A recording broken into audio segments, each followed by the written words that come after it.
And we're going live. 3, 2, 1, and we're live. Welcome, welcome, welcome to your Vibrant Health Secrets Summit.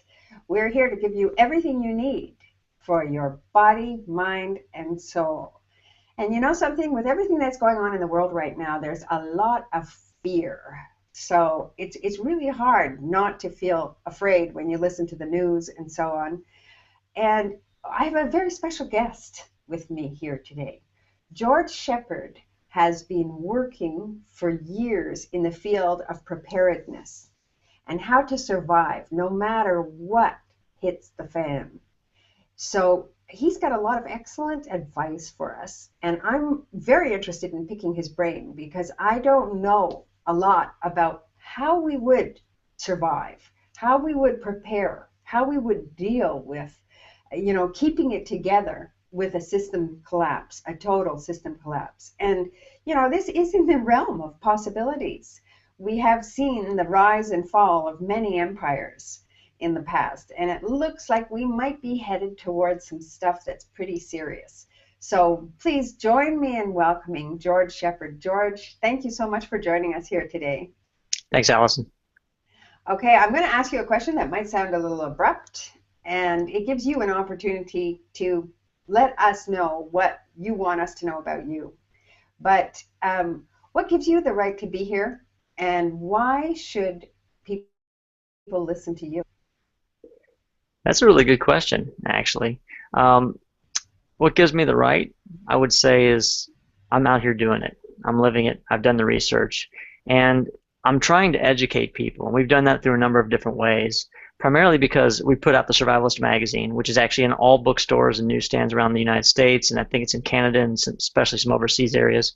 We're really trying to teach people that there's something that's coming. And if they're not prepared, they're going to be in a really bad way.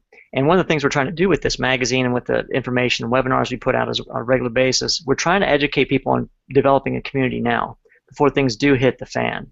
Because when that happens, you're not going to get another chance to go back and maybe look up things on the internet or try to figure this stuff out on your own at that point. You're going to be out there. You're going to be the lone wolf. And there's unfortunately going to be a lot of loss. And I'm not just talking about the loss of life. I'm talking about loss of everything around us. That I think it's going to be very damaging to people, especially on their psyche and their mental health. Not just their physical health as well, because you're not going to be able to reach out and get the medical assistance you're going to need. You're going to really have to take care of yourself. You're going to be on your own totally, which is where we should be. And early on, I did a lot of studies and research on the political system and what really is freedom and what gave us our freedom and how we exercise that freedom. And it was a natural extension of being free to become self-reliant. When you realize that you really shouldn't be depending on your government, you shouldn't be depending on other people to give you everything hand to mouth that you need. You need to be self-reliant so you can actually evolve and add back to society. And that's kind of where we came from when we started this. It's interesting because we have so many different things that are impending. Okay, one of them that I've been very interested in is the electromagnetic radiation and what that's doing to our health. And somebody that I'm interviewing is Barry Trower. He has been worked for MI5 and MI6 in Britain and the UK, and he was a microwave weapons expert. So he came back out of retirement because of what he was seeing was going on with wireless in schools and so on. So this is impacting our health in a huge way. We've got this, coming across the board. It's not something like big tobacco when there were people smoking in planes, airplanes and stuff like that. When we got out of the airplane, we would be free of it. But now we have children who are exposed to it all day in school, when they go home, et cetera, et cetera. So it's just becoming really, really intense as impacting our health. And then we have things like FEMA camps being set up all across the United States and Canada and so on. And we have all those coffins that can be incinerated, these airtight coffins and so on. Piles, stacks and stacks and stacks, thousands of them. We have the government, the U.S. government, buying millions of rounds of ammunition that are explosive ammunition that's not allowed to be used with the Helsinki Treaty, so it's not allowed to be used in war. So it looks like it's something that could be turned on the American people. I mean, what is all this? You know, we're looking at Ebola, and I just learned recently that one of the nurses that made such a huge fuss, that came back from Liberia having taken care of people with Ebola, she said, "Oh, I'm not going to be isolated or quarantined. I refuse quarantine," and so on. She didn't want to have quarantine. She said she'd do it for 2 days and that was it. She wouldn't respect it. And it turns out that she's been an operative trained in a 2-year training program for the CDC. You know, so they have their own intelligence operatives similar to the military structure.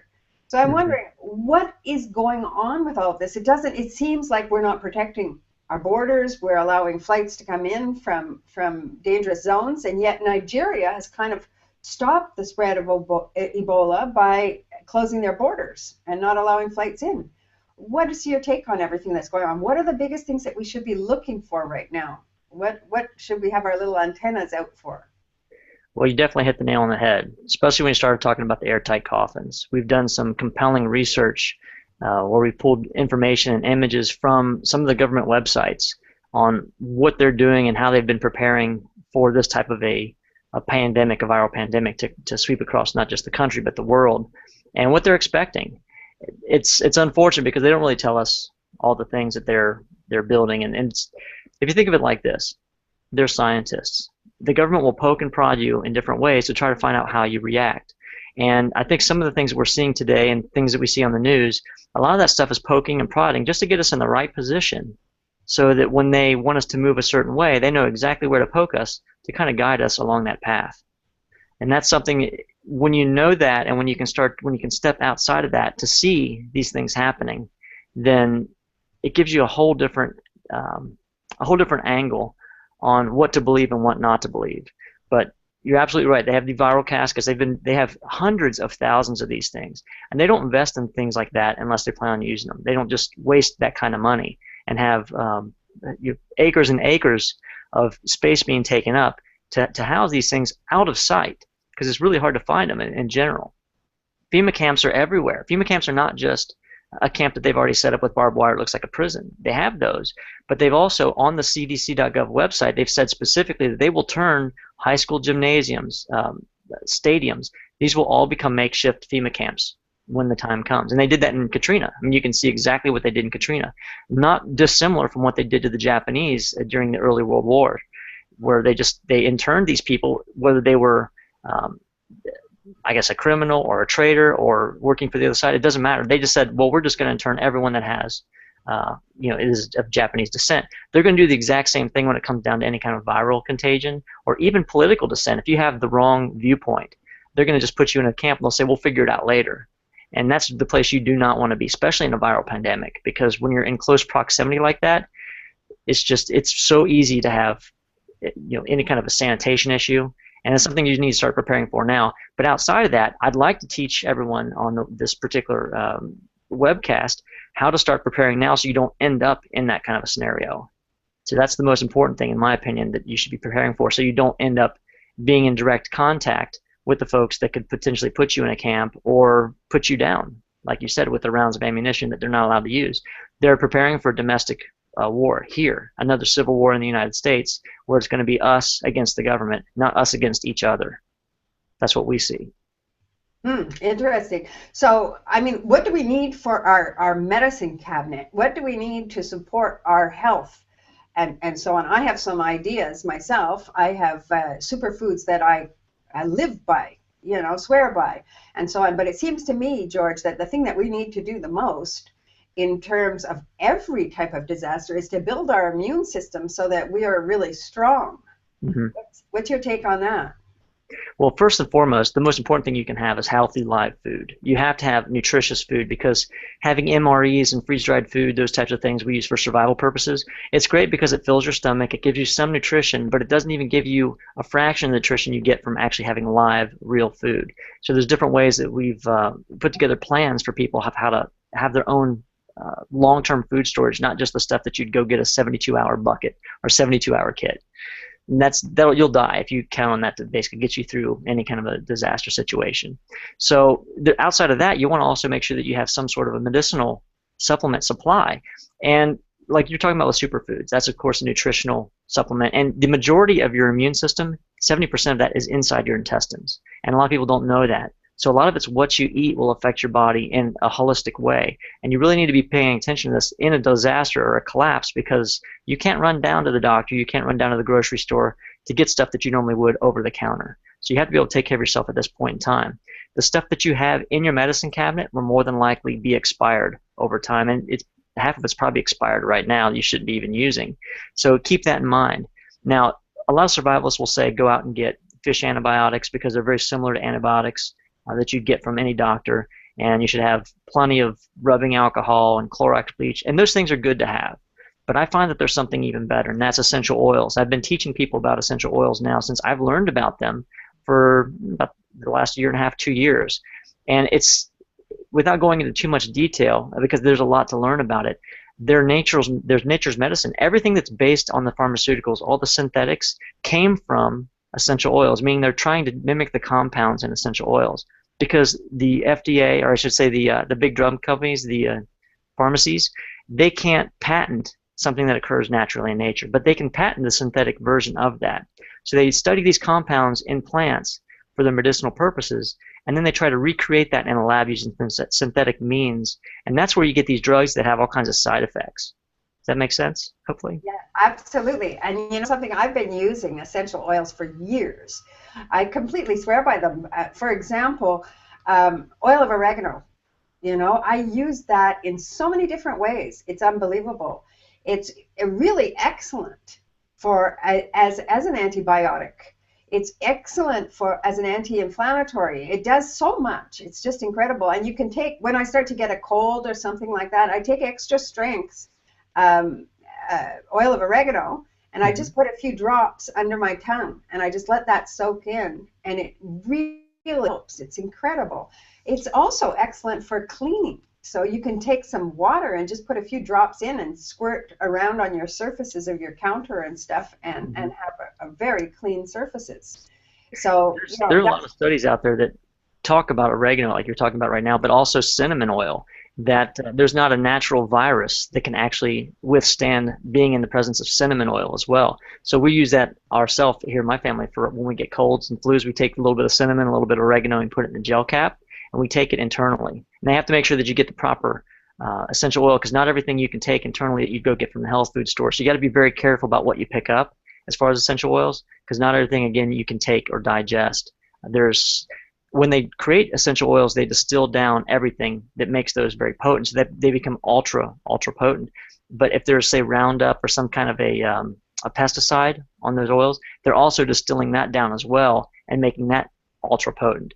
So only people that do the third-party testing to know that they are completely clear of any pesticides or any kind of a chemical residue, those are the ones you're going to want to get.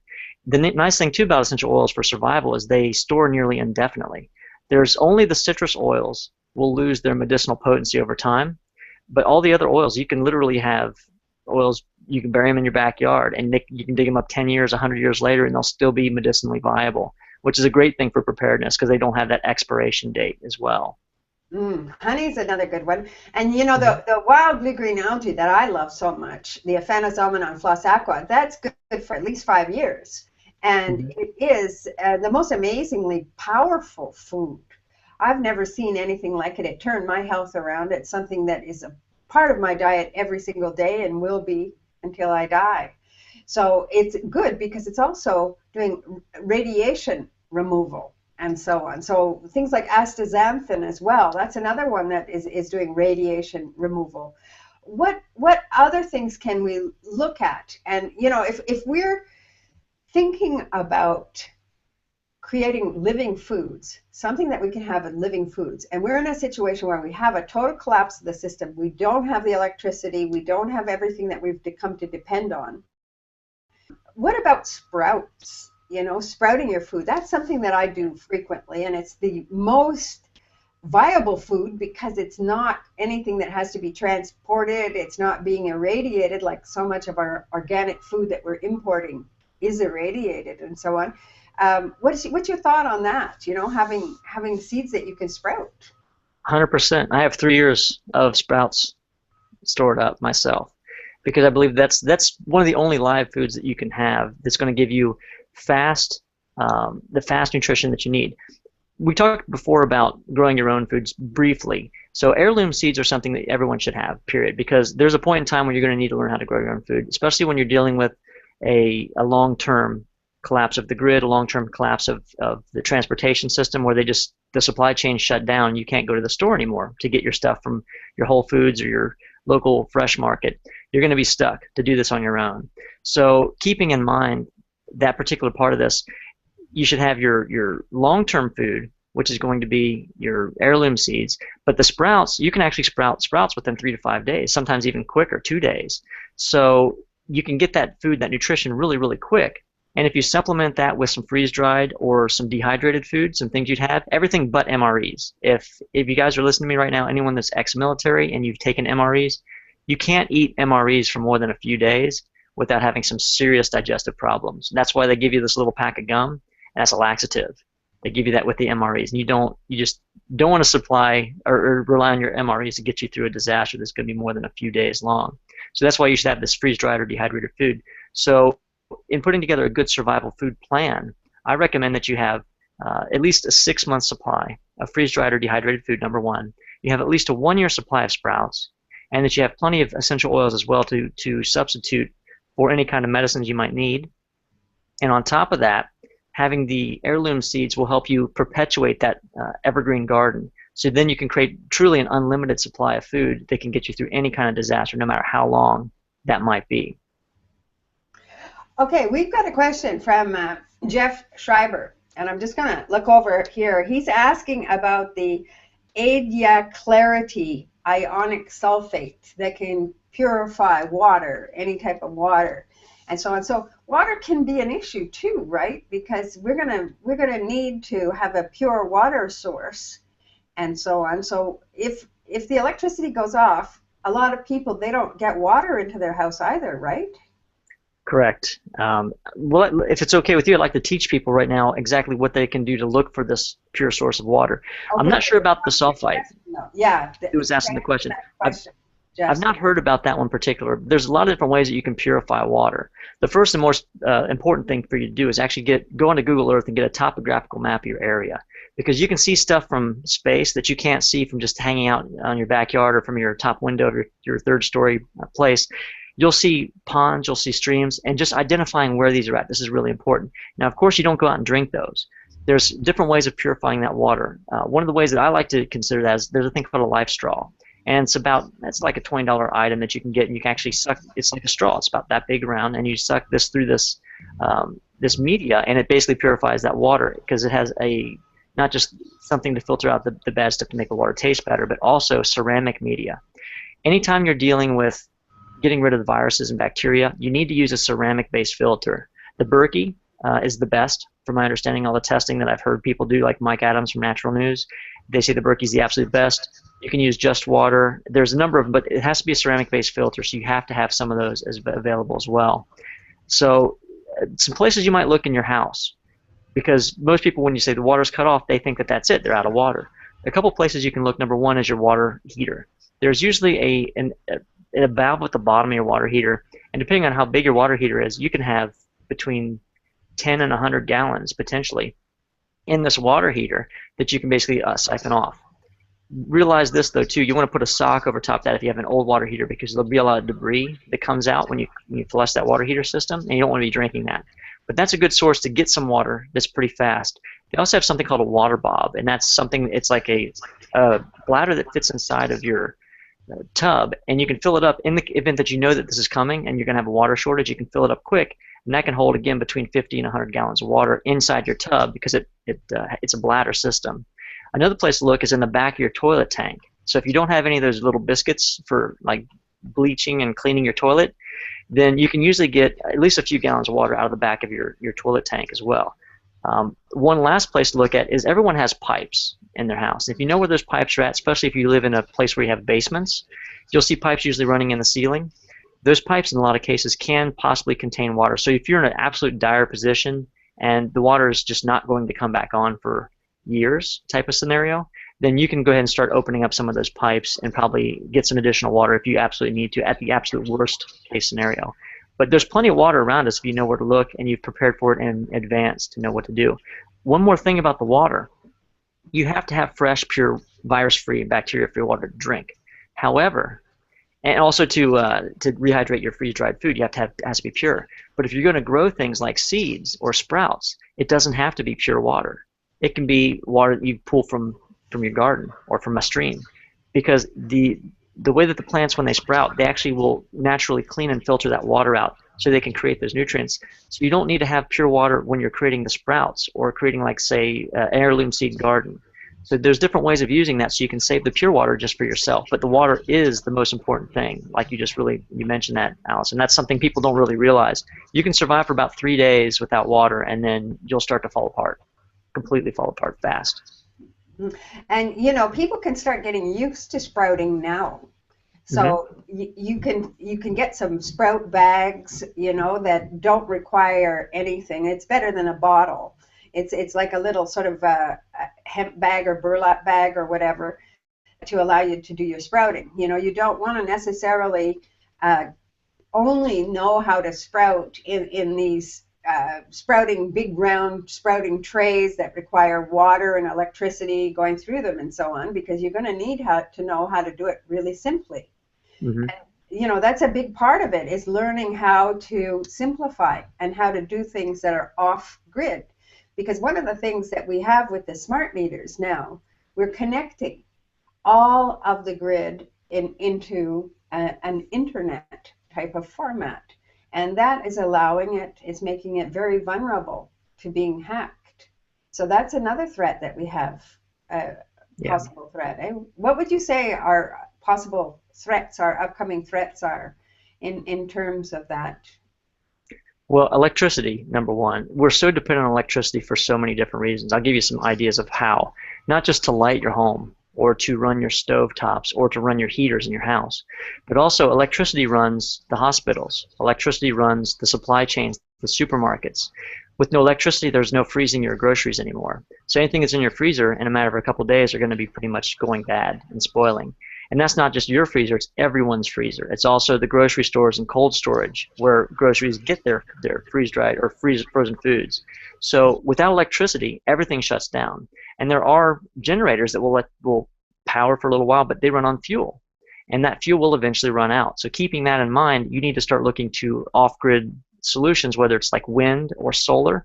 And even that won't get you through to replace your entire what you're using from the grid right now. In a lot of cases, it just will supplement what you're using. It'll run small appliances or run small things. But there's a lot of other options that we need to look at outside of electricity. Plus, keep in mind, too, that everything that we get typically doesn't come from the local area. I mean, most of the stuff that we have right now is imported, whether it's imported from another country or across the country. Without electricity, you're going to have the fuel problem. And if people are trying to use fuel to run generators for electricity, well, the fuel price is going to skyrocket. So no electricity is going to just destroy the system. What are some other things that would cause no electricity to happen? Well, you have EMPs. Those are very regular. They happen naturally coming from the sun. We haven't had a major EMP happen for about 100 years, but when it did happen, if we had that same size EMP hit the United States or anywhere in the northern hemisphere of the Americas, we would have such a devastating problem. We literally would not have a grid for 3 to 5 years at least. What's an EMP? An EMP is electromagnetic pulse. It sometimes happens in nature. It can also happen when they detonate a nuclear warhead. It will come off that way too.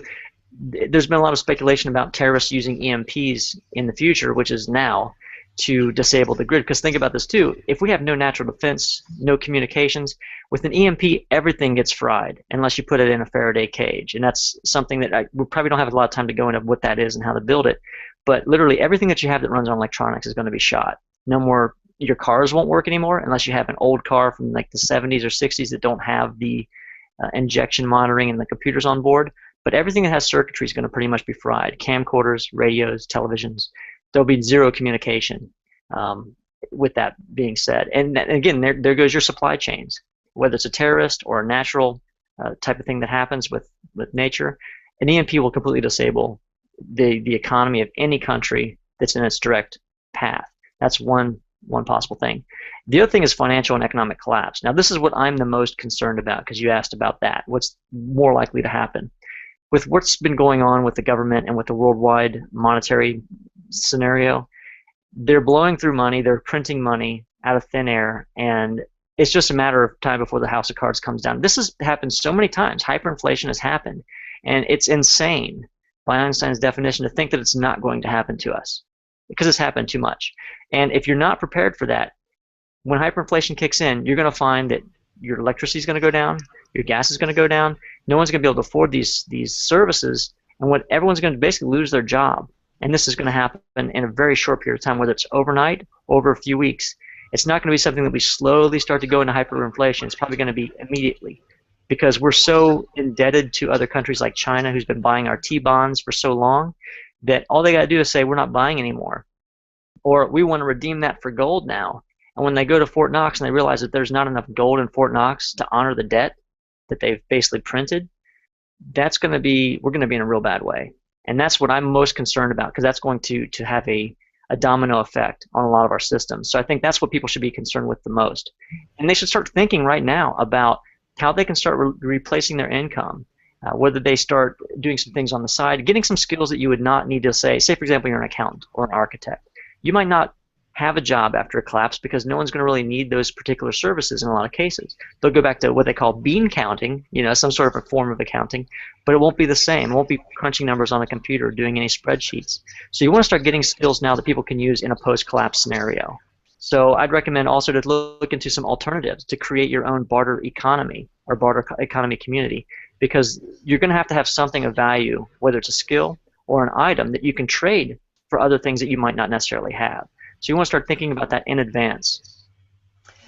Do you recommend that people start considering relocating to a more rural setting and so on, where they can create community and they can start trading, a few eggs for whatever, some apples, type of thing? If you can afford to do that, absolutely. The problem with that is they have to build houses because there's much less land. Well, there's plenty of land, but there's very little living space out in rural communities. So if you're in the situation where you can actually buy a piece of property with some land, that's great. That's something we call bugging out. So when you bug out of your environment, whether you're in an urban or suburban environment, there's a place that you need to set up in advance to go to that's, I wouldn't say it's away from people, but it's a little bit more isolated. You have a little bit more control over your perimeter and what's going on there. But if you're stuck in a city, like a big city, whether it's New York or Atlanta or even Miami, during a collapse situation, it's going to be, if you're not ready to get out quick, it's going to be scary and very difficult for you to get out if you sit there and wait for weeks, unless you're planning on weathering the storm and it being over within a matter of a few weeks or a few months. But if you're looking for long-term survival, you should definitely have some sort of a bug-out plan that you can get out of Dodge, when the time comes. And what kind of money system would there be if there's a collapse in the financial system? How are people going to get money? It's going to be a barter economy. Everything's going to be based on barter, which is the way it should be from long ago. If anyone takes a good look at the tax system, they don't tax barter items. When you say, for example, I've got a motorcycle and you've got a pickup truck, and we decide to trade, right? There's no tax on what the value is of that, but that's part of the bartering thing. Or say, for example, you're an architect and you want to get a nice motorcycle, and I have a motorcycle, and you want to trade. You're going to build my house or write out the plans for my house. There's no taxation on that. We already have these means built into the system, and there's loopholes that you can take advantage of right now to start living a more self-reliant lifestyle. So creating that barter economy or having some skills that you can trade with other people is what you want to do. But starting that's going to be identifying the people that think like you in your community, whether that's in a rural or suburban environment or even in an urban environment. Having some simple discussions without freaking people out about this whole collapse thing and disaster or The Walking Dead, that's a great place to actually start. If you start talking about maybe some of the shows that are on TV, or hey, I saw this Survivor Man episode where they were in blah blah blah, or did you read this news story about such and such?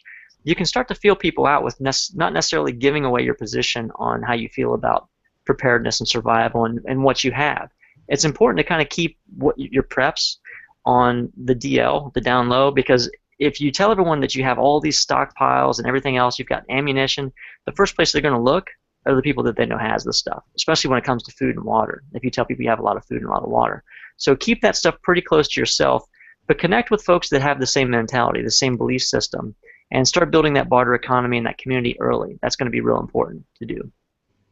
Early, I mean, that's now. If we're looking at, the fact that the U.S. government has invested in all these hazmat suits, and they've got tons and tons of these hazmat suits, obviously they're expecting the spread of Ebola or some pandemic to start spreading in the United States, and yet they're not telling us the correct information.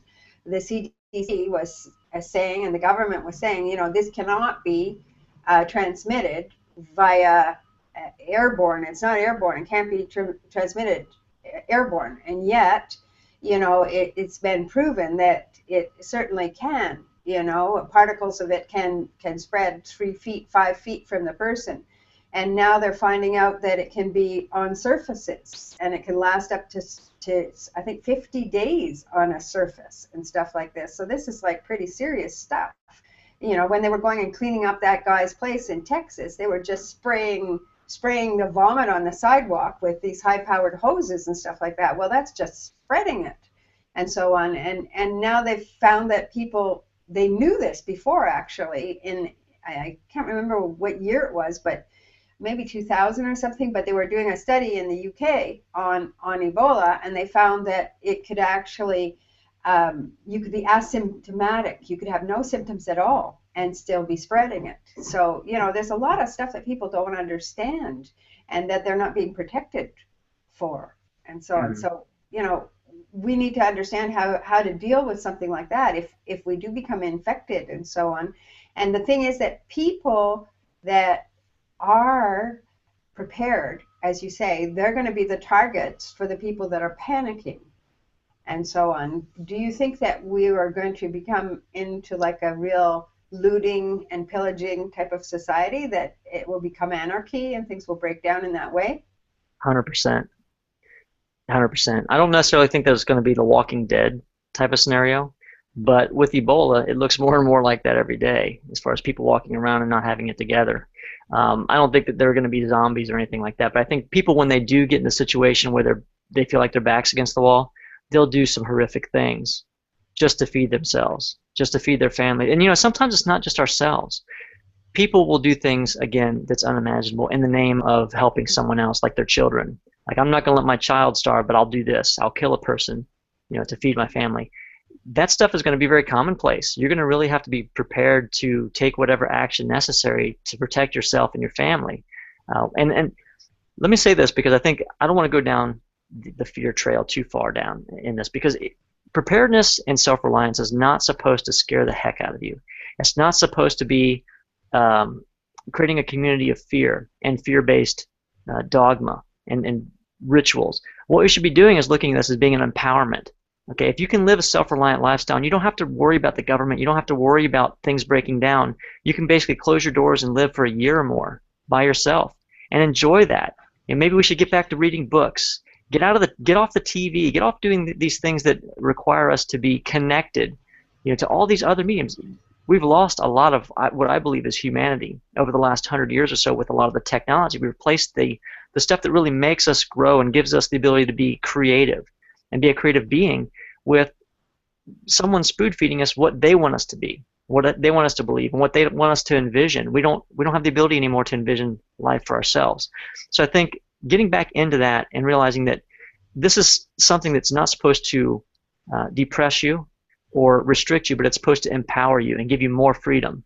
If you look at it that way, then this is something you can look forward to. And in some cases, I look forward to the collapse. As weird as that might sound, because I'm looking for us to get back to that and connect with that spirituality that we lost. Yeah, it's interesting because Dr. Ross Anderson, one of the things, he does a lot of work now with people that are electromagnetically hypersensitive. And so one of the things that he does is he suggests that the family go home and turn off their breaker switches so that they completely cut the power to the house for an hour and just sit there as a family and connect as a family for an hour. And it's really beautiful how things change when you do have a power outage and everything is just so silent. and so quiet. You don't have that 60 cycle hum going on in the background of your freezer or whatever it is that's making this noise. You know, it's a profound experience where you do start to connect and so on. And we've, as you say, we've gone away from that so much. We see family dinners out in restaurants and everybody's sitting there texting. They're all looking down. They're not looking at each other. They're not speaking anymore. So yeah, I think that's great in the sense that we can start tapping into our creativity. And there's no reason why we couldn't start practicing this type of thing ahead of time. Why we couldn't do something like that, you know, just see what happens with the family. Teach the kids what it's like not to have their little iPad with them all the time and so on. You know, those are good ideas. We could have very easily created the magazine totally digital, because a lot of people are doing that these days, and they have their entire businesses are based digitally, which is great. But we choose to actually publish the magazine in print form for a lot of different reasons. Give people the ability to print the things out that we actually do put out in digital form, so you can have them when you need to. I mean, here it is. We're talking right now using a computer. You're watching this video because you're connected to some sort of a grid. What happens when you don't have that anymore? What happens that goes away? All this great education that you're getting right now on this summit or other presentations, just going to YouTube or whatever you're going to be where you're going to get your information from, you're going to be limited if you're depending right now 100% on the internet always being available. So that's the other reason why I think that everyone should start supporting their local bookstores, because they're going out of business, everybody. They're going out of business fast, and you're not going to be able to get these things. Yeah, you might be able to order some things on Amazon, but it's different being able to walk into a store and pick up or have a selection of 50 or 100 books to look at and just feel it. You know, smell the paper, feel it on your hands. This is, again, get back to that, the physical. You have to get back to what we lost. And I don't want to sound too, you know, woo-woo about it, but there's just so much that we could learn from our ancestors, our grandparents, our great-grandparents, that we think that we know it all. We don't know anything when it comes down to it. We've lost more than our grandparents have ever learned in their life. And we should take a look and step back and really respect what they did to get through their lives. And we should start taking some of those life lessons and applying them to our everyday lives today. Yeah, well, like, for example, when you were talking about essential oils and how important it is to get a really good quality essential oil, and when you were talking about that and you were saying, well, you know, because if that plant has had Roundup used on it and it's got that glyphosate or whatever it's called, it's going to distill down too, so it's going to become very concentrated, as well as the good oils, the bad pesticides and herbicides are going to be also packed down into that. So, you know, one of the things that we're seeing now, and I have thousands of people writing into me about their electromagnetic hypersensitivity, but also multiple chemical sensitivities and so on. So we've got so many chemicals that are going on with it. And if we started just turning back things and using, you know, some of our essential oils, like some cinnamon drops and some oregano drops in water as part of our cleaning solution for our kitchen cleaning and so on, or vinegar and things like this, and going back to more basic stuff, we wouldn't have the amount of issues that we have in terms of chemicals. You know, we have so many chemicals in everything. The new houses today, I mean, they're just absolutely disasters. You know, you go into them and within half an hour you've got a headache and so on, because there's so many flame retardants in the carpets, in the furniture, everything. And these walls, now you see the way that they're using for building materials, they're not using plywood anymore. They're using that chipboard that is exempt from the chemicals, formaldehyde, that it releases. It's constantly releasing that into your building. You know, I mean, this is not a good thing. So, you know, what would you say would be the best steps? Say, we'll take 3 case scenarios. Say I'm an urban dweller and I'm a suburban dweller and I'm in the country. What are the 3 best approaches for each individual to take? Just easy, quick steps and things that they can do today. Okay. A lot of them are going to be the same, but I'll try to break these down the best I can. We might go a little bit further than 3 on some of them, because you might need a little bit more. So if you haven't taken your pencil and paper out at this time, you need to. Really, really important. Okay. This could be the thing that completely changes your life today. It could be the thing that saves your life tomorrow. So number 1, if you're in an urban setting, in an urban environment, you need to really get a lay of the land. That means you need to understand exactly how to get out of Dodge, when you need to, because there's a good chance that whether it's a natural disaster, hurricane, tornado, it could be really anything. It doesn't even have to be a weather disaster. It could be man-made as well. Ebola, if you have a viral outbreak, whatever happens, you need to get out of Dodge. You know exactly how to get out. Trying to cross the George Washington Bridge in New York City is just not going to be an option. You're going to need to have alternate routes. So always think about this. You need to have a backup plan for your backup plan. That's what preparedness and survival is all about. That's number one, knowing where to go when things hit the fan and get ugly. Number two, you need to have enough food and water, or at least be able to create enough food and create enough water to last you over a year. Right now I'm recommending everyone to have between 6 months and a year of freeze-dried food, survival seeds, the sprouts we talked about, and also be able to take care of yourself medicinally. That's the most important thing too, because not just keeping yourself healthy, but being able to fight off viral outbreaks, bacteria. If you just get a simple cut can become lethal if it gets infected, because you're not going to be able to run down to the store. There might not be any more bandages that you can get. You need to, and you want to be putting Clorox in every single cut and burn and scrape you get. Okay, that will work in a pinch if it's bad enough to a degree, but that also, if you think about Clorox, chlorine will actually that will kill you. It's what was it? The gas that they used in the wars, that was chlorinated gas. And if you have enough chlorine in your system, it will actually kill you and it could cause some amazingly horrible things. Okay, so you need to have things like essential oils. It's natural, 100% pure, and it's in a place where it's going to be able to last, because you don't want to be restocking your pantry or restocking your survival storehouse every year to 2 years. You want to have something that's going to last you for at least 5, 10, 20 more years. And the essential oils, freeze-dried dehydrated food, survival seeds, sprouts, these are things that are going to get you through that main round of things to happen. Number three is going to be water. You have to have a viable water source, and you need to know what that is in advance. So if you've not done the research, you don't know exactly where that water is going to be, you need to have some sort of filtration media so that you can even filter sewer water with ceramic-based filters and ceramic-based gravity filters. You don't need electricity or anything like that. The best purity that you can get is going to be from a distiller. So if you can get a distiller, that's even better. But when you distill water, you also lose a lot of the minerals that come with the water in general. That's why I recommend using a gravity-based filter, which is ceramic media in general. Okay, those are the most important things. The fourth thing that I would say is having some sort of protection or security apparatus. That means if some people don't believe in having firearms, and I can understand, okay, whether you have kids or you don't have kids, I completely understand the fear there.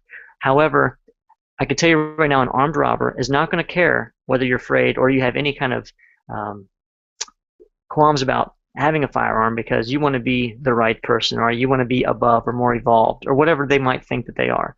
You need to protect yourself. So that means having, number one, firearms. If you can afford them and you can hide them, you want to have at least two. What I'd recommend is having a 9mm and also having something like a long-range rifle. And it don't have to be like a really long-range rifle. It could be just a .22, but something you can shoot from a long distance. That's number one. Number two, you want to have knives. Knives you don't need to use to harm people. You can use knives to cut things. You can use them for projects around the house. You need to have more than one knife. So don't just rely on that buck knife that is like, this is the best one, it cost me $100. You need to have at least 5 to 10 knives, different sizes, machetes, things like that. Again, it's not to freak you out, but you need to have some sort of apparatus to keep your security. You can invest in some other things like security cameras, but again, if you lose your power goes out, you just lost all that security that you've invested in. So you need to be able to take care of yourself. I'd recommend taking some self-defense classes as well to learn how to not only shoot, but learn how to handle knives, to handle attackers. If you don't have a weapon and you get into a close quarters combat situation, you need to know how to handle yourself. So I recommend Krav Maga, Jiu-Jitsu. I would stay away from things such as karate and other types of more martial arts that are more artistic. They're great. You can still use them. They're not bad. But I'm just saying, in a real-life disaster situation, karate is not going to help you when someone is basically choking you out and put you to the ground. So you need to be able to look at real-life situations like that. And again, these are the worst-case scenarios. I want to step away from the fear as well. If you're looking to go, and that's again for an urban, and that would even work in a suburban environment as well. When you're going into a rural environment where there's less amount of people, there's more land sprawl, then you might consider getting some livestock. Livestock, the proper livestock, which would be sheep, chickens, goats, they can live off the land. Even cows can live off the land, because if you have enough land to graze, Well, nature will provide for the most part, but you don't want to make sure you don't get too much, and they will also reproduce if you allow them to. So you can also create some sort of a sustainable food supply or sustainable food system there as well, with milk and of course meat if you need meat, wool for clothing or whatever. But you want to get back and start thinking about the basics. And the last thing I would say is to start looking about is having skills, and start working right now to where you're storing wealth not in dollars in the bank, because again, in a financial situation, or even all of our numbers right now, all of our bank accounts, they're just a set of numbers. What happens if there's no more power? You just got wiped out completely. It's gone. You might have $1 million in the bank. Your entire retirement's gone. They can't access it in the computers, right? Because they don't have it in a safety deposit box. And I'd recommend staying away from safety deposit boxes too. So you want to invest in things like skills. You want to invest in food, again, survival seeds, things you can barter with. Essential oils, that's going to be a great barter tool because they're really small, the bottles, and you can take them wherever you go, and they're super, super concentrated, so it doesn't take much. When people get sick, they're going to be in so much pain that they will pay you whatever you ask for to help them get out of that pain. And essential oils, if you know how to use them, you can help them with that situation. Take your money and start looking at investing those in precious metals, silver and gold. Gold's only good when you're trying to store up a lot of wealth. So say, for example, you do have $100,000 or $1 million in the bank. Investing that in gold, you can transport that very easily because each gold coin is going to be about $1,200 to $1,500 in value. You can take it with you. If you invest it in silver, each coin is going to be worth right now maybe about $1,700 or $17 per ounce. That's a lot of ounces if you're trying to carry $100,000 to $1 million worth of your wealth with you. So invest in the things that are going to be the most important. So have a little bit of gold, have some silver, have the preps that you can actually barter with to create that barter economy, and then also work on your skills. If you're in a situation where you can become financially independent, then I would try to do that as quickly as you possibly can. If you have a business, consider building that business right now so you can sell it, so you can cash out as quickly as you can if you needed to do that. If it's your own business, if you don't have your own business, I would consider you should start looking at starting your own business, because that's going to give you the freedom and understanding how this works, and it's going to force you to be in a little bit of an uncomfortable position if you've always worked for somebody else. In a barter economy, you are your own boss. If you don't go out and barter with someone, you don't create something of value that someone else wants, you're not going to have anything. You're not going to be able to trade. You're not going to make any money to feed your family or whatever you're going to be looking for. So keep in mind that you need to start thinking about life as being an entrepreneur at this particular time. That's going to be important for you to do. I don't know. There's a lot to talk about when it comes to survival, and I'm always excited to do that. So what other questions do you have, or what might I be missing?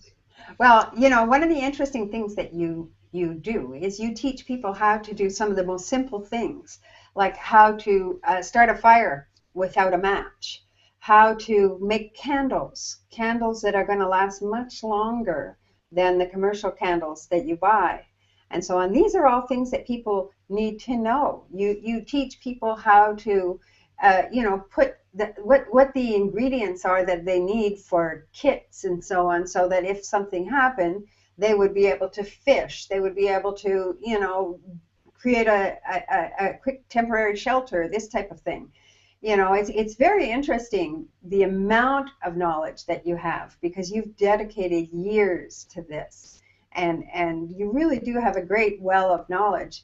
So one of the things that I appreciate about you is that you're making this information available to other people. You're sharing this information. You've created a huge network of contacts of people that have been looking at the system, looking at the holes in the system, the weak points, because the chain is only as strong as the weakest link. So one of the things that you have prepared for our viewing audience is so that they can actually start absorbing some of this information in a more piecemeal fashion, in a slower way. Would you explain what you've prepared for us? Absolutely. So there's so many different mediums that we can try to relay the information. What I find is it becomes very overwhelming for people. So like you said, you need to be able to bite this off in something that you can digest and start using immediately. So you really have an ownership of that information that you're trying to internalize and be able to use and pull out when you need it. I recommend, number one, that you take all of the information that you're learning and you learn it to a level where you can teach somebody else. And you should do that. You should actually try it, whether it's in your family, maybe make it a game, make it fun, to try to teach someone some of the things you've learned, or it might be a friend at a coworker, someone else. It could be even your spouse. Okay, teach them the stuff that you learn, because the only way that you can really learn something is if you can teach that to other people. So we've actually set up many different things. We have this really great thing called the archive, and it's a survival archive on our website.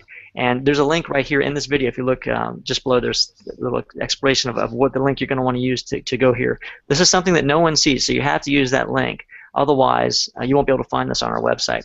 I want to give you guys access to this for 14 days for free. Now, this archive includes not just all of our previous back issues of our magazines in digital form, but the stuff that you can't get anymore. You can't even find a physical copy of some of our old issues that still have relevant data. Because unlike other magazines where they talk about current events, the stuff that we have is timely, or I should say timeless. You use it now, and you can use it in the future, and you can have used it in the past. It doesn't really matter. We focus on that stuff as opposed to the stuff that's just current events or in the news. So teaching you how to make fire, teaching you how to properly filter your water, how to survive and prepare a food storage place, how to create safe rooms, how to deal with viral outbreaks, how to create a bug-out bag and a bug-out plan, how to survive in place. All these things we talk about inside the magazine. You get access to the entire archive if you want right now for 14 days for free, 100%. If you want to stay, that's great. You can stay. It's actually $9.97 a month, and you can stay as long as you want. We have new stuff going in there every single day. But outside of just the magazines, we're also going to give you 18 bonus survival guides. And they go all the way from understanding venomous snakes, how to handle snake bites, how to make candles, how to make your own solar cookers, everything that you can possibly use to survive. And on top of that, what we just started doing recently is we started doing a daily survival podcast where we take one thing and we drill deep into that one thing. And it's done in audio. And the reason being is because we have visual media. People read things on the internet. People open up a book or they open up a magazine. They read those types of things. But some people want to still internalize this. Maybe they go work out. They have an iPod or they have a cell phone that they can just listen to this medium from. And you can be doing other things and listening to it and still absorbing that into your conscious and subconscious mind. I don't want there to be anything that's keeping you from surviving when things start to go south and things start to get ugly. So I want to try to build this amazing archive and community so that you can actually access the information when you need it in bite-sized chunks. And it's comfortable, and it's not like you're spending an arm and a leg. Very easily, you can attend any kind of a survival event, and you're going to spend $1,000 to be there because you have hotels, and you might learn this much information. But with this archive, literally everything that you need to know to survive is in this archive, and we're constantly updating it with new things, especially if we're dealing with Ebola and some of the stuff that's in the news.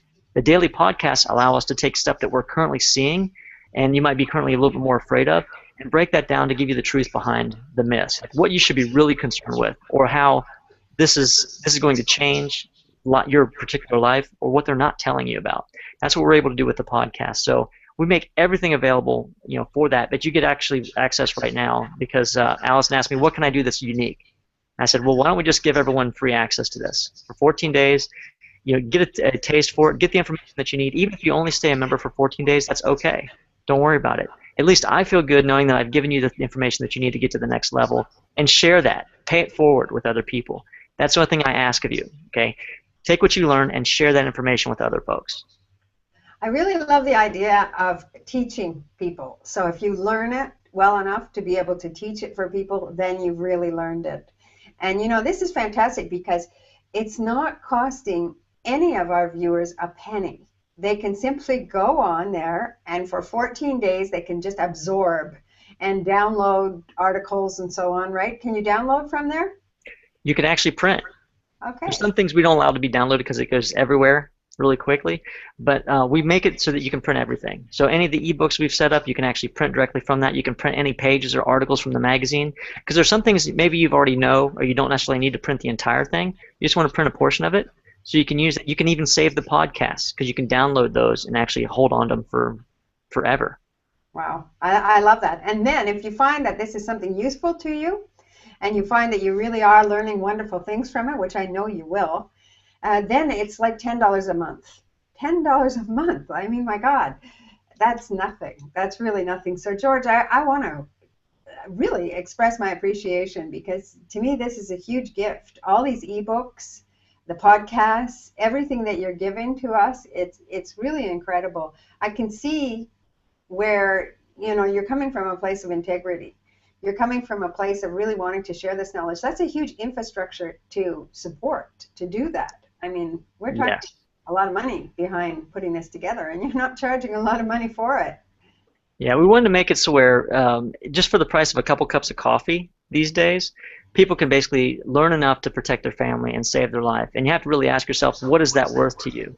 To have that security and freedom that's going to take you to the next level, and allow you to worry about the stuff that's most important. Okay, allow you to evolve. And I didn't want to put that so far out of people's reach. So I figured if we were able to have enough people come on board with this archive, we archive everything that we do, and everyone just kind of chips in. Again, this is creating the barter economy. This is creating that community. So if we all help each other by supporting the information, the research that our team does here and putting this information together for you, and everyone just takes and does it a little bit apart.